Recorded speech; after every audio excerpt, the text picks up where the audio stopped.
Hello students, today we are going to discuss chapter number 4, that is Insight to Program Execution. As in previous video we have discussed about the process states. In this class we'll be discussing about how the process state works and the related topics straight. So let us start our today's class. So this is the process management which is having states of process. So let us revise about what are states of process. When a program is ready to be executed, it is loaded in memory, that is start, and it becomes active process. Following are the different types of states of process. Start state. So here the start state means the initial start where process is started. Ready state, when program is loaded in memory and is ready to be executed, then it has to wait for CPU, as CPU might be executing other jobs. This is the ready state of process. Running state, once the process gets CPU time, the CPU starts executing the instructions of the process.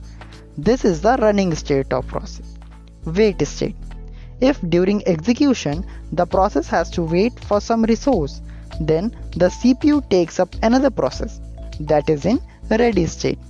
Therefore, waiting for CPU and the current process state becomes waiting state. Once all the resources are available, that is input or file, etc., its state will then change to ready state so that CPU can execute it again. Exit. Once all instructions are executed successfully, then it is terminated by operating system. Therefore, state is now changed to terminated or exit state. Finally, the process is removed from the memory. So this is what is about a states of process which we have discussed earlier. So let us see the diagram. Here, this is the start state.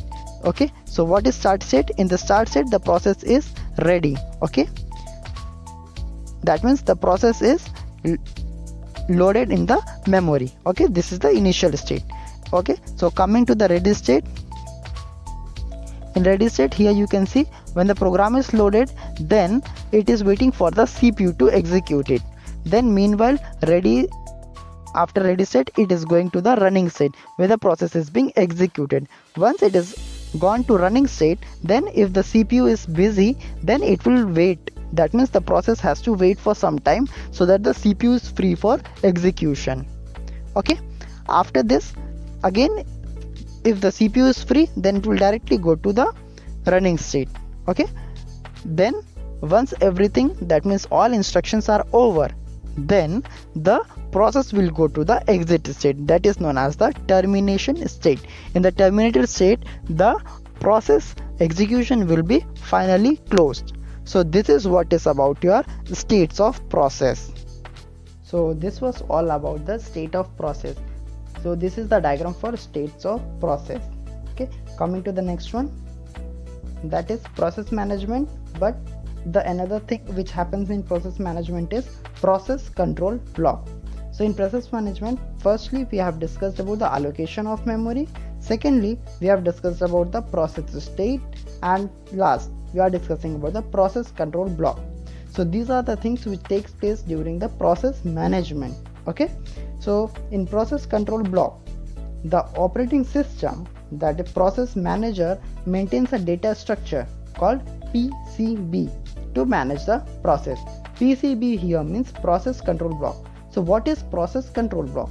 The operating system process manager maintains a data structure called PCB. That means the operating system process manager. Okay, so this is a part in the operating system. Okay, so operating system process manager, there is a process manager in the operating system. What it will do, it will maintain a data structure called PCB to manage a process. Okay, once more we will discuss this. Operating system process manager. Okay, so there is a process manager feature in operating system which maintains a data structure for process control block. It maintains a data structure called as process control block to manage a process. Okay, so this is known as process control block.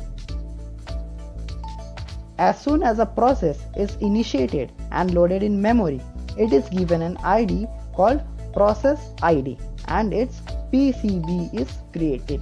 Okay, here what happens is, as soon as process is initiated or loaded in memory, that means once the process is initiated and then it is loaded to memory, then it is given an ID called process ID. Process ID is nothing but the type of unique ID by which the operating system identifies that it is a process and which is needed to be executed. Okay, so once process is initiated and loaded in memory, then it will be given an ID which is known as process ID, and its PCB, that is process control block, is created. Okay, so by default, that means initially, if initially the process is going to the process manager, then what happens is, firstly the process will be getting a process ID and then its PCB, that is process control block, will be created. After this, a PCB maintains the information needed to keep track of a process. So process control block is having the information needed to keep track of a process. That means in process control block, it will be having all the steps that are needed to execute the process. That means whatever the things will be happening in a process will be there in the process control block. Process control block will be having all the things that are going to happen during the process execution. Okay, so here you can see what is written. A PCB maintains the information needed to keep track of a process. Following are the types of information that PCB contains. So here we are discussing only some of the process some of the informations which are there in PCB. There are much more than these. Okay, so here are the types of information. First is process ID. So what is process ID? Process ID is the ID which is given to the process when the process is loaded to the memory. Okay, process ID is, it stores the unique identification number given to the process by the operating system. Okay, so by this number only the operating system can understand that this is a process. Okay, so it will be given a process ID number, that is known as a unique identification number. Okay, process state, it stores the current state of process, that is ready, wait, etc. So here process state, in process state previously we have discussed about start, running, wait, execute, terminate, and okay, so these will be maintained in this process state. Okay, in process control block, firstly we will be having process ID, next we will be having process state, where all the current state of process, that is wait, execute, terminate, etc. will be given or specified. Process privileges, it stores information about access privileges given to process. Privileges means kind of permissions. What are the permissions given to you or process permissions given to the process, that what are the things which it can access. Okay, it stores information access privileges given to process. For example, it can use a specific memory. For example, it can use a specific memory or not, or which input output devices it can access. So privileges means what are the permissions which we are giving for a process. That means, for example, here we are using how much memory it can use or which input output devices it can access. So these are some privileges which are given to process during the execution. So this is the third thing which we will be having in process control block. Fourth, pointer. A process can create a sub-process. In such case, pointer stores the details about processes. Here, pointer means a process can create a sub-process. That means a parent can create a child. That means a process can create a sub-process. Okay, it can have a sub-process of it. In such case, pointer stores the details about the processes. In this case, pointer will be storing all the information. That means all the details related to the processes. Okay, so what pointer will do? Pointer will store the details about the processes. Program counter, it stores the address of the next executable instruction. So what is program counter? Program counter will store the address. Okay, store the address of the next executable instruction. That means next instruction which is to be executed, its address will be stored in program counter. CPU register.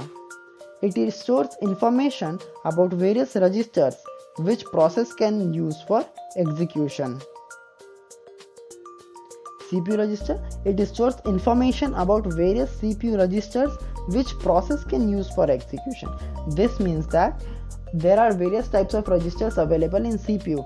By CPU register, it will be storing all the registers that are available in CPU, okay, and which are available for the execution. So this is what is about process control block. Okay, so process control block, it will be having all the information needed to keep track of the process. Okay, so what are the steps needed to track the execution of a process? That information will be stored in this process control block. So let us see what is this process control block. So this is a figure of process control block. Here you can see process ID, process state, pointer, priority, program counter, etc. So as I have said earlier, there will be many types of information related to process stored in process control block. So here we are discussing on some of the topics. So as we have seen here, process ID, process state, process privileges, pointer, program counter, and CPU register. So these are some six types which we have taken over here. So in the picture you can see this is the process ID. It will be having process ID, process state, pointer, priority, program counter, and etc. Okay, so this was everything about process control block. So these are our things about the process management part.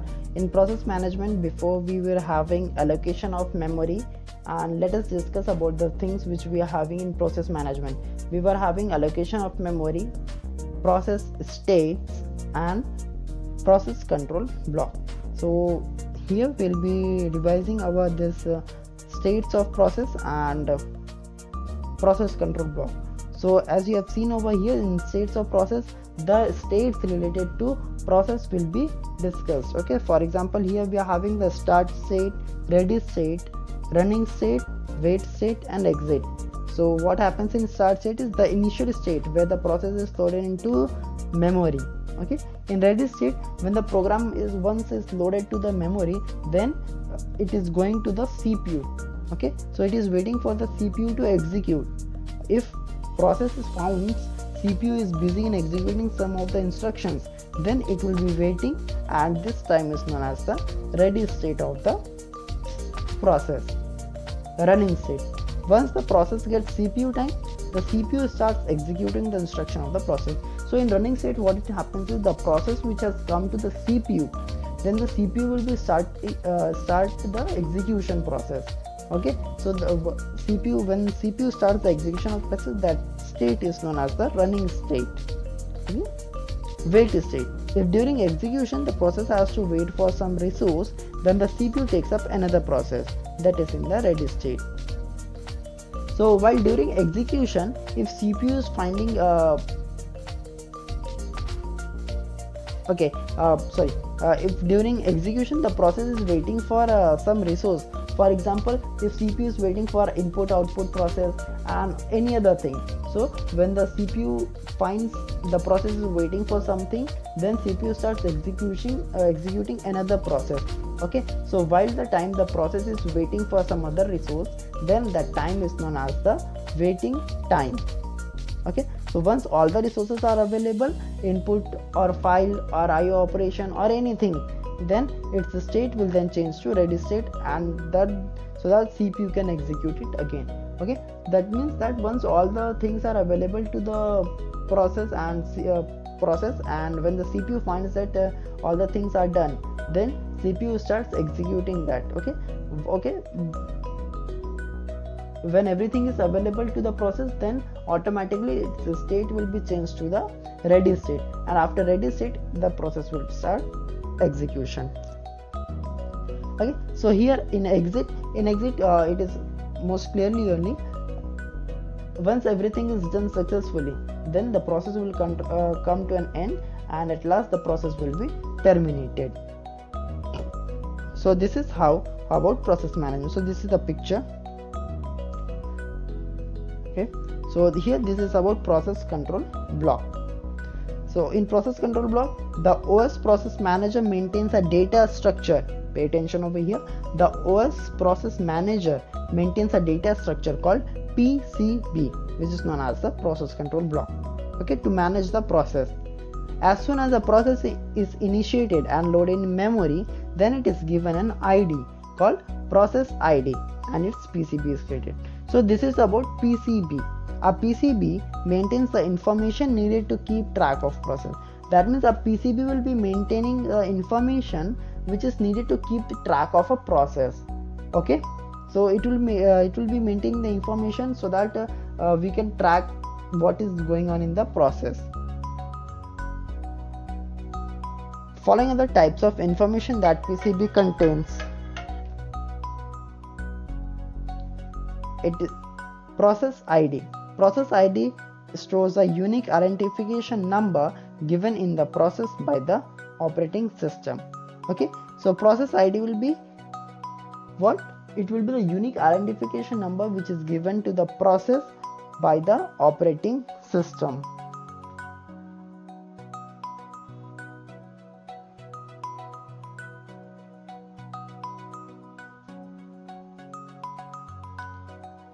Now process state, it will be holding the current state or informing about the current state, that is about ready, wait, running, execute or terminate, etc. Okay, process privileges, it stores information about access privileges given to process. For example, it can use specific memory or which information is output device can use. So these are some access privileges which process will be given. Pointer, a process can create a sub-process. In such case, pointer stores the details about processes. Program counter, it stores the address of the next executable instruction. CPU register, it stores the information about various CPU registers which process can use for execution. Okay, so these all are the things about your process control block. So this is the picture. Here you can see here some of the information about process is given over here. These are the things which are available in process control block. There are many other things other than these, but we have discussing only some of the things over here. Okay, so I hope you all are clear about these two things clearly, that is states of process and process control block. We'll be discussing next of the topics in next class. Till then, thank you.